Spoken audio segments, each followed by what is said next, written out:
Assalomu alaykum va rahmatullohi va barakatuh. Hanafi mazhabida vitr namozining qazosini ham o'qilishi ushbu mazhabning taqvoga, shar'iy amallarga katta e'tibor berganini, hadislarga amal qilishda diqqatli ekanini bildiradi. Sunnat yoki naflning qazosini o'qilmasligi o'z-o'zidan barchamizga ma'lum.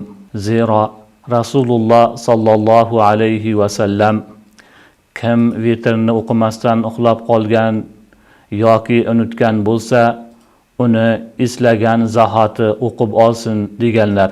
Ushbu hadisdan ham vitr namozining vojib ekanini, o'qimasa bo'lmasligini, mabodo o'qimasdan uxlab qolgan bo'lsa yoki unutgan bo'lsa, eslagan zahoti qazosini o'qib olishligini anglatadi. Demak, farz yoki vojib amallarning yoki farz yoki vojib ibodatlarning qazosi bajariladi. Sunnat yoki nafl ibodatlarning qazosi yo'q. Demak, o'z-o'zidan vitr namozini vojib ekani bu hadisdan ham bilinadi.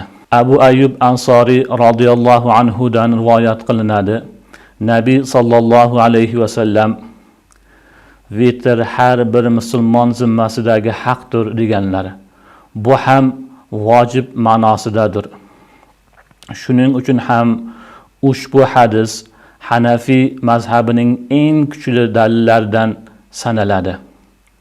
Payg'ambarimiz sallallohu alayhi va sallam vitr har bir musulmonning zimmasidagi haq, ya'ni zimmasida vojib bo'lgan amallardan ekanini ta'kidlaganlar. Hanafi mazhabida vitr namozi vojib amal bo'lib, o'qilmay qolsa qazosi o'qiladi. Demak, bu hukmlarni hadislarga asoslanib yoki o'sha mujtahid imomlarni nima deganiga asoslanib ko'rib chiqdik.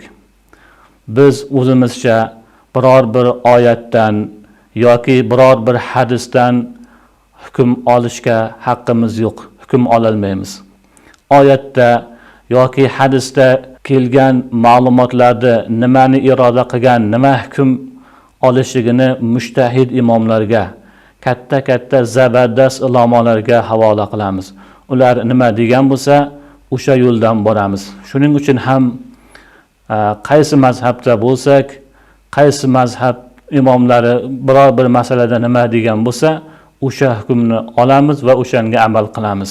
Bizning yurtimizda albatta Hanafiylik mazhabi keng tarqalgan va bu mazhab masalalariga javob beradigan ulamolar va bu mazhab haqida bayon qilingan kitoblar bizning yurtimizda ko'p topiladi.